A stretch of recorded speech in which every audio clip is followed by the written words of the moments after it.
मेरा दंडोत प्रेम से, यही प्रेम रहे स्थाई, कृपा दृष्टि वही मिले।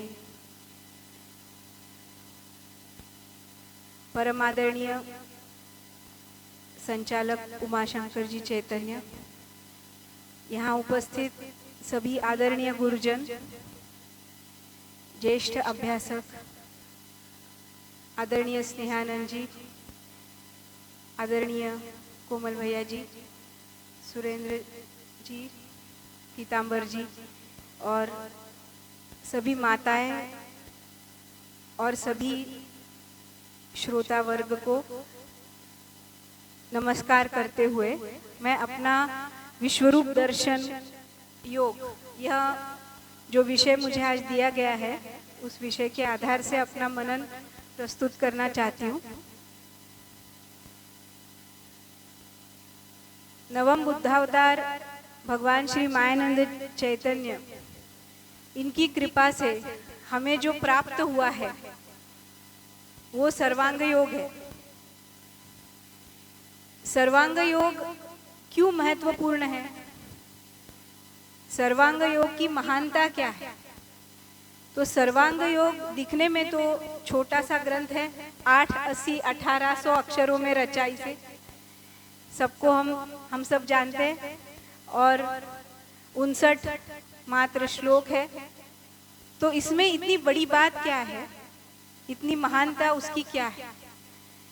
यदि सर्वांग योग हमारे हाथ में है और उसके पश्चात हमारे सामने कोई भी ग्रंथ रख दिया जाए, अध्यात्म शास्त्र से जो संलग्न ग्रंथ है, जैसे भगवत गीता सामने रख दी जाए, तो भगवत गीता का जो प्रतिपाद्य विषय है वो हमारे सामने खुल के आ जाता है, बिल्कुल जैसे कोई जादू की छड़ी हो, समझ में आ जाता है कि क्या कहना चाह रहे भगवान। उपनिषद सामने आ जाए तो आसानी से समझ में आ जाते हैं। हर चीज अध्यात्म शास्त्र की अगर सर्वांग योग के अभ्यासक के सामने रख दी जाए तो उसके लिए वो जो चाबी है, सर्वांग योग ये चाबी है, ये सारे ताले खोल देती है चाबी। तो ऐसी मास्टर की, हम मराठी में उसको गुरु किल्ली बोलते हैं, तो ये सर्वांग योग की महानता है। कलयुग में जब ये ग्रंथ अनाकलनीय हो गए तो उनका आकलन कैसे हो? कहीं सुनी बातों से कल्पना मात्र की जा सकती है। किसी बात के बारे में बताए तो हर एक व्यक्ति कल्पना करेगा, और कल्पना हर एक की समान होगी क्या? हर एक की कल्पना अलग अलग होगी। अब जैसे कुछ महिलाएं यहाँ पे है, मैंने बोल दिया कि आज हमने हरे रंग की साड़ी खरीद ली। अब जितनी महिलाएं यहाँ बैठी होंगी, सबके मन में हरे रंग की साड़ी की ना अलग अलग कल्पना आ जाएगी। जो उनके पास है, उन्होंने किसी की देखी है, तो जब तक साड़ी सामने लाके न रख दे तब तक किसी भी चीज का बोध नहीं होगा, केवल कल्पना मात्र। और कल्पना में क्या होती है? कल्पना में विविधता होती है। हर एक अपने मन से अपन देखी हुई चीज की कल्पना कर लेता है। तो क्या परमात्मा कल्पना की चीज है कि कोई भी अपने मन से कल्पना कर ले, जो कल्पना चाहे वो कर ले? तो परमात्मा बोध ये जो है, ये कल्पना नहीं है, ये वास्तव है। ये प्रत्यक्ष दर्शन से सबको एक सरीखा प्राप्त हो सकता है। इसीलिए शब्द ज्ञान को परोक्ष ज्ञान कहते हैं, और इसीलिए वेदों की श्रुति बन गई। वेद बोलेंगे तो भी ऋग्वेद, सामवेद, यजुर्वेद, अथर्ववेद, और श्रुति बोलेंगे तो भी ऋग, साम, यजु ही आएंगे।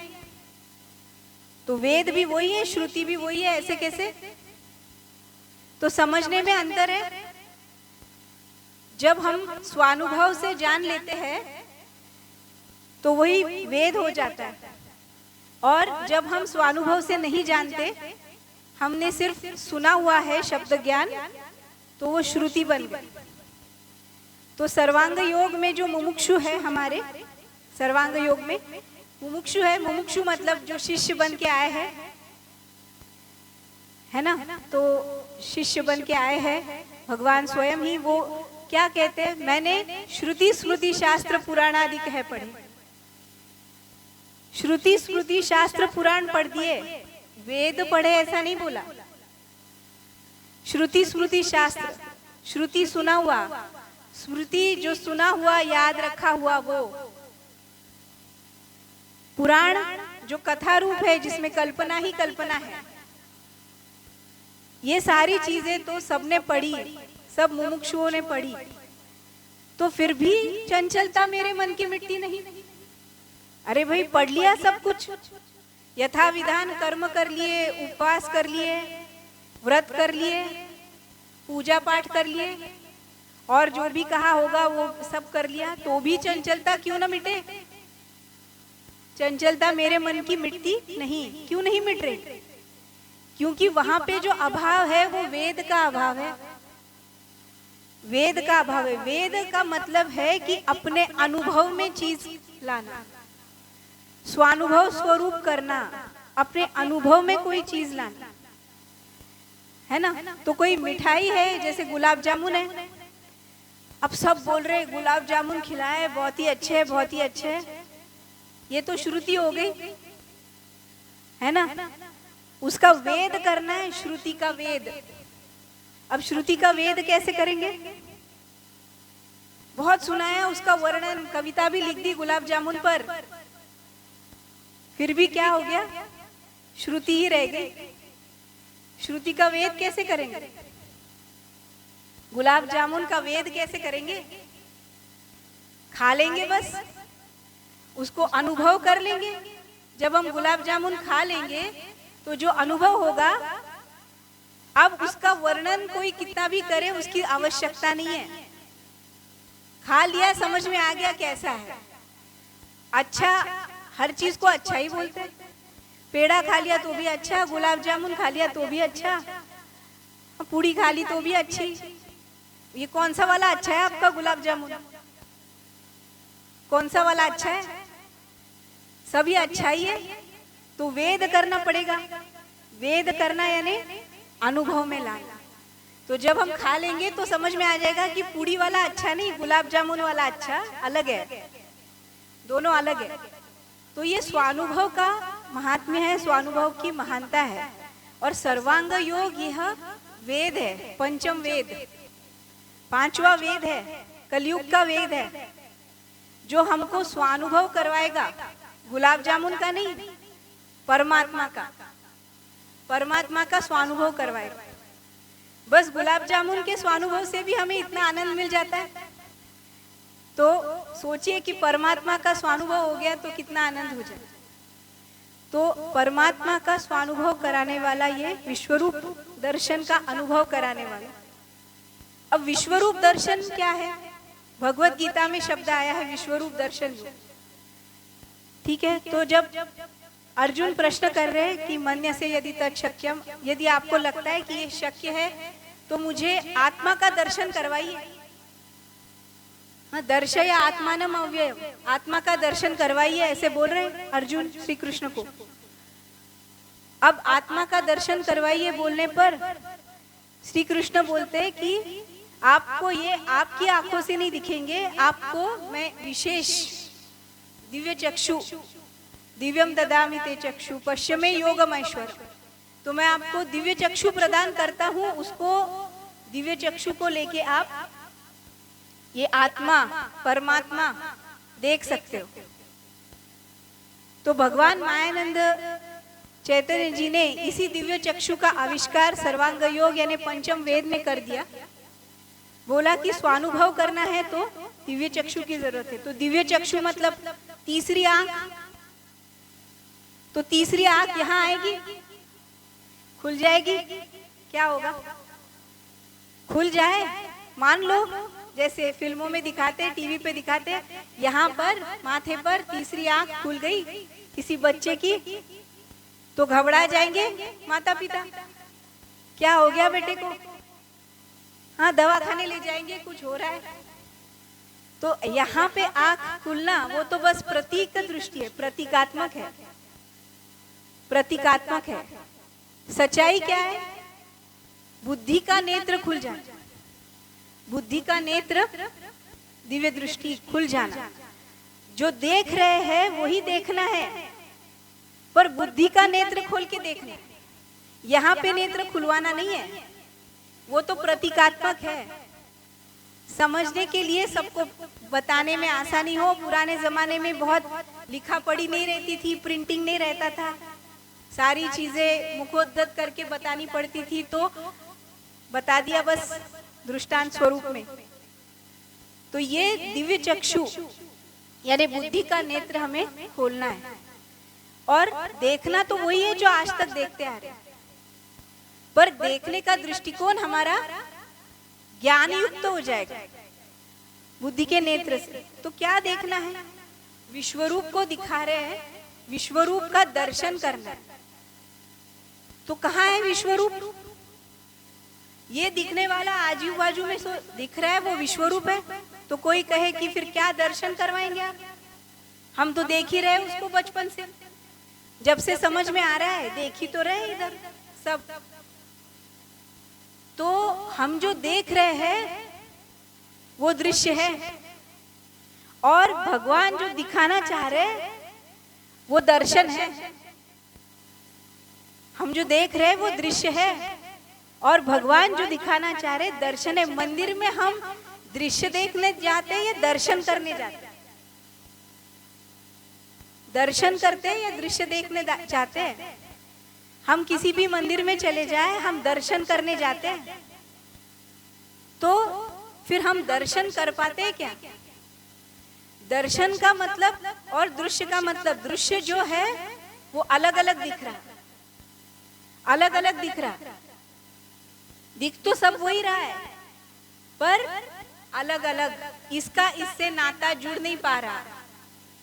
मैं अलग, तुम अलग, ये अलग, वो अलग, सब एक दूसरे से भिन्न है। और मैं और परमात्मा तो पूरी दो अलग पार्टी के ही है। मैं और परमात्मा तो अलग पार्टी के हैं, मैं यहाँ, परमात्मा वहां। ये बात हो जाती है दृश्य देखने में। दृश्य में भिन्नता है, भेद है, वो और मैं अलग हो गए। अब जब भेद हो गया तो फिर भक्ति नहीं हो सकती। भक्त शब्द का अर्थ क्या है? एक होना। मैं और परमात्मा अलग है, द्वैत बोलते हैं उसको, अलग अलग है। तो अब उनको एक देखना पड़ेगा। सच्चाई जो है वो ये है कि ये परमात्मा सब ओर फैला हुआ है। तो कोई बोलते परमात्मा कहाँ है? तो परमात्मा बोलते मेरे अंदर है। कोई बोलते नहीं बाहर है, मंदिर में है, किसी फोटो फ्रेम में है, कहीं है। पर सच्चाई क्या है? क्या परमात्मा मेरे अंदर है या परमात्मा मेरे बाहर है? अब बात ये हो गई कि हर चीज मेरे सापेक्ष से देखने की आदत जो पड़ गई है बचपन से। मैं ही विश्व का केंद्र हूँ, परमात्मा मेरे अंदर होगा या बाहर होगा पता नहीं। अब सच्चाई क्या है? सच्चाई ये है कि ये सब जो फैला हुआ है, आसमान से लेके धरती तक, जितनी नजर जा रही दूर तक, खेत खलिहान, सब ये सब परमात्मा है। और हम जो है परमात्मा के अंदर है। परमात्मा के अंदर हम हैं, हमारे अंदर परमात्मा होगा ही, हम ही परमात्मा के अंदर है। तो सच्चाई ये है कि हम तो परमात्मा के अंदर ही है, उनसे बिछड़े है ही नहीं।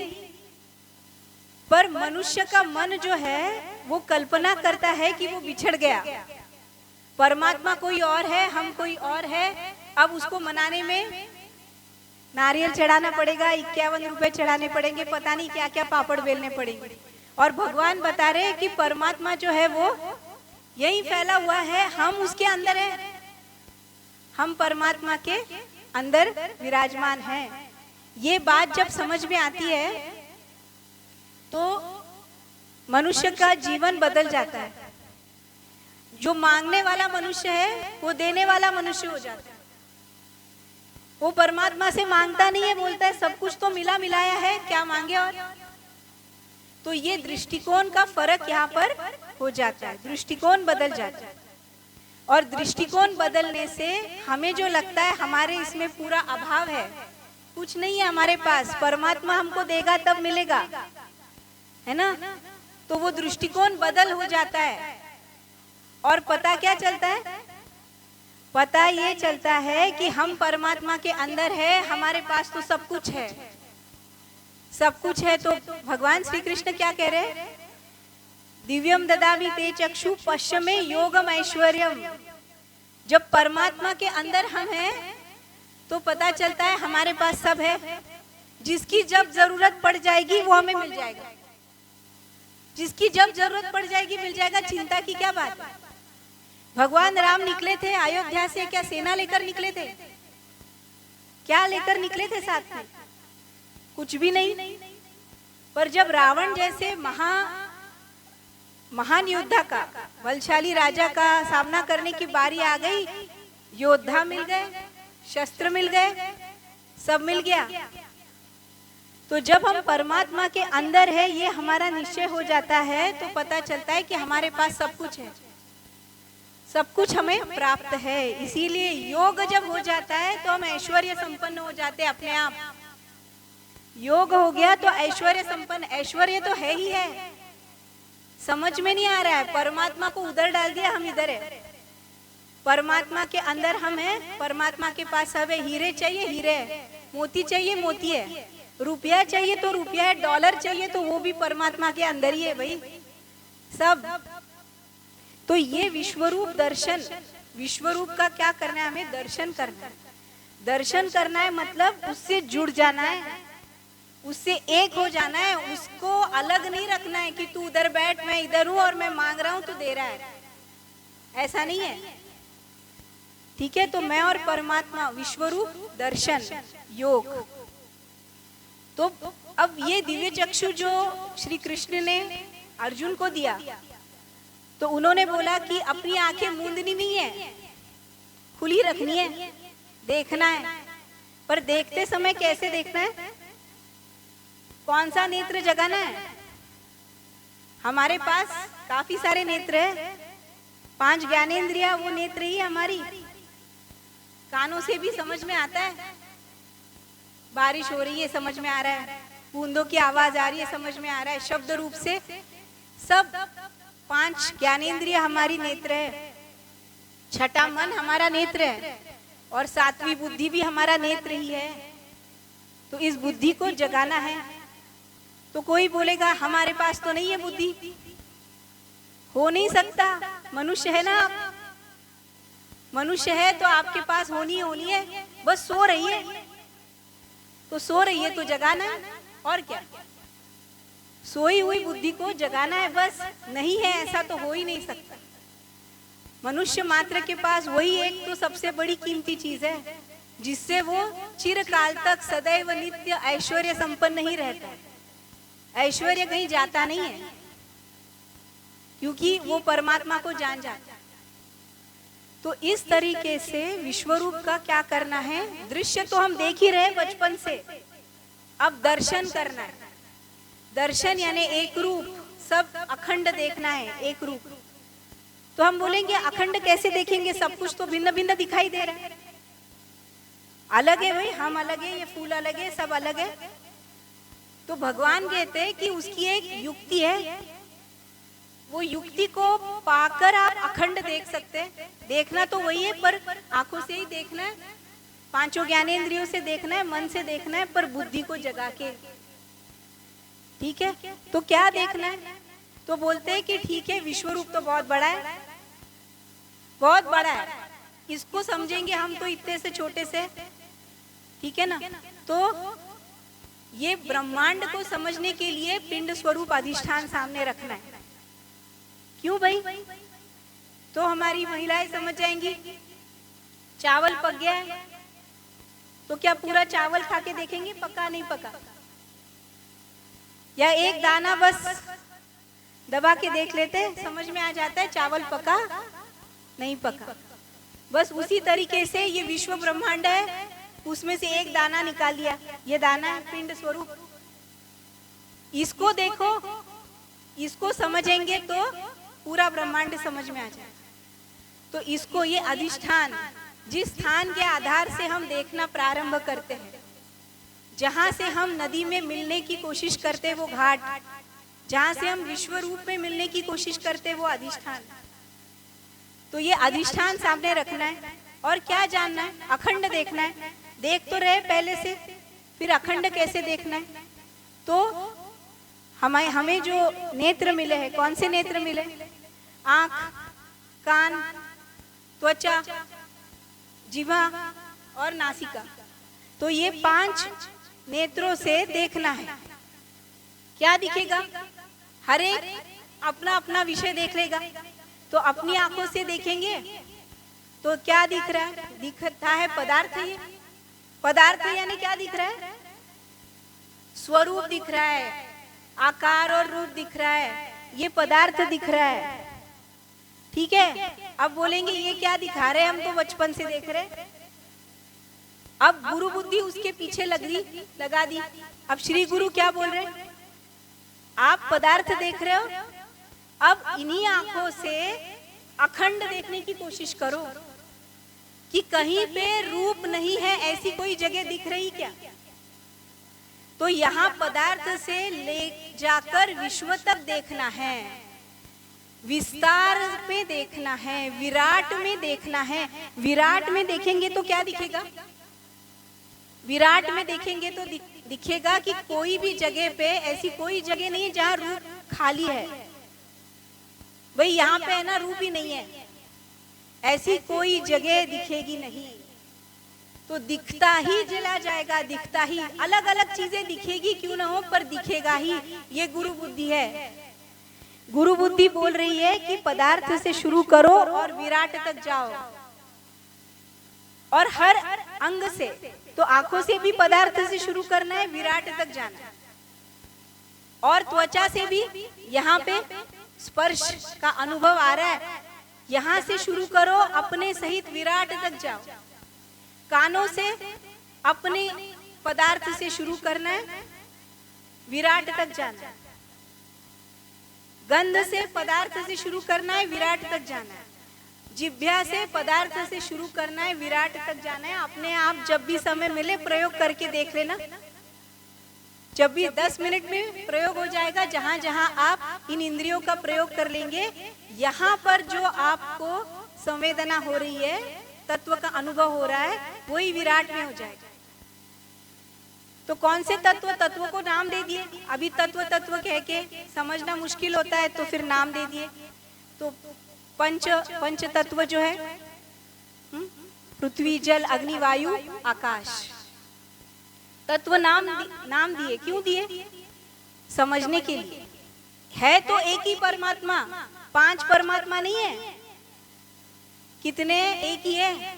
जल चढ़ाओ तो जल ही परमात्मा है, ताली बजाओ तो शब्द ही परमात्मा है, दिया जलाओ तो रूप ही परमात्मा, एक ही परमात्मा है। उसके 5 अंग हो गए, 5 तत्व, पृथ्वी, जल, अग्नि, वायु, आकाश। तो एक पदार्थ पर हमने हमारे पास जो हमको फ्री में मिली हुई है, मुफ्त में मिली हुई है, स्वयंभू स्वरूप जो इंद्रियां है, उन इंद्रियों से प्रयोग करके इसमें 5 तत्व है, और इसको फैलाते जाओ, फैलाते जाओ, फैलाते जाओ, फैलाते जाओ। कितना फैलाना है, जितना फैला सकते हैं, विराट तक, ब्रह्मांड तक। तो 5 तत्वों की अनुभूति हमें उसमें आती है। तो हो गया, ये परमात्मा 5 अंगों से बना है, 5 तत्वों का बना है। सब और 5 तत्व है। कम ज्यादा हो सकता है कुछ, इसमें से शब्द निकाल के रख सकते हैं थाली में, इसका शब्द निकाल के इसमें रखो। अब कितना भी बजा लो, बजा बजा के थक जाएंगे, पर इसका शब्द बाहर नहीं निकलेगा। तो ये 5 कैसे है, पंचीकृत है। पंचीकृत यानी 5 का ऐसा घोल बन चुका है कि वो कुछ भी करो अलग नहीं होगा। सिर्फ 5 अनुभव देने मात्र के लिए अलग अलग अनुभव आएंगे, पर वो अलग होगा नहीं। अब कितनी भी मेहनत कर लो आप, नहीं होगा। ठीक है, तो ये पंचीकृत विश्व का स्वरूप, स्थूल स्वरूप है। ये क्यों महत्वपूर्ण है, क्योंकि भाई पंचीकरण में तो सारी चीजें कर रहे हैं हम लोग। पंचीकरण में सारे कर्म हमारे पंचीकरण में हो रहे हैं। तो ये पंच तत्व बहुत महत्व के, सारे कर्म पंचीकरण में हो रहे। सुबह उठने से लेके रात को सोने तक करते क्या है भैया आप? नहीं, हम तो बहुत कर्म करते, ये करते, वो करते, साफ सफाई करते, खाना बनाते। अब थोड़ा सोचना, सुबह उठने से रात को सोने तक हम लोग सिर्फ पंचीकरण में बदल करते हैं, हम कुछ और करते नहीं है। हमने कमरा साफ कर दिया, क्या किया? उसका जो रूप था पहले गंदा हो गया था, साफ कर दिया, तो रूप तत्व में हमने कुछ बदल कर दिया, स्वरूप बदल दिया उसका। अग्नि का क्या गया? कुछ नहीं, अग्नि तो वही है, रूप भी वही है, पर हमने घर साफ कर दिया, स्वरूप बदल गया। हमने खाना बनाया तो क्या किया? हमने जो रस का स्वरूप है उसमें बदलाव कर दिया। तो हम सुबह से लेकर रात तक जो भी काम कर रहे हैं वो इन पांचों तत्वों में ही काम करते रहते हैं दिन भर। फिर दूसरे दिन सुबह से लेकर रात तक भी वही 5 तत्वों में हम बदल कर रहे। ठीक है ना? जो बैगन है उसको काट रहे, बदल गया स्वरूप। अब उसको पका रहे, बदल गया रस। बस रस को बदल दिया, गंध को बदल दिया, रूप को बदल दिया। हम दिन भर में क्या करते हैं? 5 तत्वों में बदल। कर्म यानी है क्या चीज? कर्म यानी पंच तत्वों में होने वाला बदलाव, वही तो करते हैं। पैदा होते से अभी तक वही करते आ रहे हैं। इसीलिए 5 तत्व बहुत महत्वपूर्ण है। पर अब ये जो बदलाव होता जा रहा है, वो जो बदलाव है वो कैसा लगता है? हर बदलाव, हर परिवर्तन अच्छा लगता है। तो कुछ परिवर्तन अच्छे लगते हैं, कुछ बुरे लगते हैं, कुछ ठीक ठाक लगते हैं। तो कभी कभी चीजें अच्छी बन जाती है, कभी खराब बन जाती है, कभी बीच ही बीच में कुछ ठीक ठाक बन जाती है। तो ये जो बदलाव हो रहा है, इसमें जो क्रिया चल रही है बदलाव की, उस क्रिया को 3 अंगों से जाना जाता है। एक ही क्रिया शक्ति है, क्रिया यानी बदलाव। हर चीज बदल रही है, कुछ भी वैसा का वैसा है नहीं। इसमें भी नहीं है, इसमें भी नहीं है, और इस पूरे ब्रह्मांड में भी नहीं है। तो ये जो बदलाव हो रहा है इसको त्रिगुणों से जाना जाता है, सतोगुण, रजोगुण, तमोगुण। तो यहाँ पे समझाने के लिए भगवान ने बहुत ही सरल उदाहरण दिया है कि घी के साथ मिला देखो। मतलब जो क्रिया हम करेंगे उसी हिसाब से बदलाव आएगा और वही संवेदना हमें प्राप्त होगी। तो घी जैसे स्निग्ध पदार्थ, जैसे उस स्निग्धता से, उस अपनेपन से व्यवहार करेंगे तो परिणाम में भी अपने को वही प्रेम प्राप्त होगा, सत्वगुण का अनुभव होगा। और यदि हमारा व्यवहार जल के जैसा हो गया, मतलब जल कैसा है? जल और घी में क्या फर्क है भाई? घी स्निग्ध है और जल स्निग्ध नहीं है, निकल जाता है, बह जाता है। तो जल के साथ पीने से जल के जैसा व्यवहार करेंगे, इससे जल के साथ इसको घोल कर पी लेंगे तो थोड़ी देर के लिए अच्छा लगेगा और फिर प्यास लग जाएगी फिर से बार बार, क्योंकि ये जो शक्कर है वो हमारे अंदर जाके उष्णता, ऊर्जा निर्माण करती है। तो बार बार, मतलब हम लोग जो आराम से बैठे थे, बार बार पानी पीना पड़ेगा। मिश्र गुणों का अनुभव, रजोगुण। और इसी पदार्थ को जब हम लोग खा लेते, निरा मतलब कि कोई स्निग्धता नहीं है, सूखा सूखा ही व्यवहार है हमारा। तो जब हमारा व्यवहार सूखा सूखा हो जाएगा तो सामने से कैसे आएगा पलट? सूखा रूखा ही आएगा। फिर बोलेंगे उसने मेरे साथ बुरा बर्ताव कर दिया। अरे भाई, मैंने भी तो सूखा सूखा ही व्यवहार किया था, तो परिणाम में उसने भी अपना अहंकार बता दिया। तो ये सतोगुण, रजोगुण, तमोगुण इसमें भरे हुए हैं। ये 3 अनुभव हमें इस पदार्थ से लेके विश्व ब्रह्मांड में हर जगह आते हैं, हर जगह आते हैं। तो हमें क्या करना है? दृश्य देखना है या दर्शन करना है? हमें दृश्य तो देख ही रहे, अब करना है गुरु बुद्धि से दर्शन। तो यहाँ पर एक भी ऐसी कोई वस्तु नहीं है जिसमें 5 तत्व और 3 गुण यानी 8 अंग है नहीं। 8 अंग सब में है।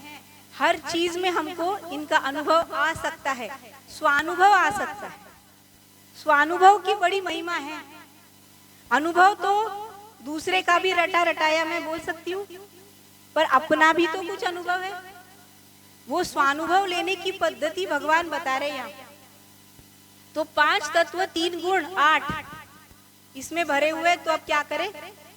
इसमें भरे हुए, इसीलिए इसमें हमें बदलाव दिख रहा है, प्रति क्षण बदल रहा है।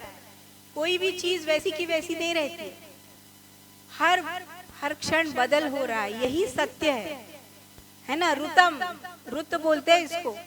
ये ऐसा सत्य है जो हमेशा बदलता है, बदलता ही रहता है। हम बोले नहीं, अभी हम बहुत सुंदर दिखते हैं, हम बहुत जवान हैं, तो ये जवानी को पकड़ के रखेंगे तो बाल काले कर लेंगे, पकड़ के रखते भाई, नहीं हो पाएगा। ये बदलाव जो है अखंड चल रहा है, बस चलता ही रहेगा। तो बचपन से जवानी, जवानी से बुढ़ापा, हर परिवर्तन अनिवार्य है, बदलता ही जाएगा। तो हम क्या करें? हर परिवर्तन का सत्य जो है वो जान के उसका आनंद ले।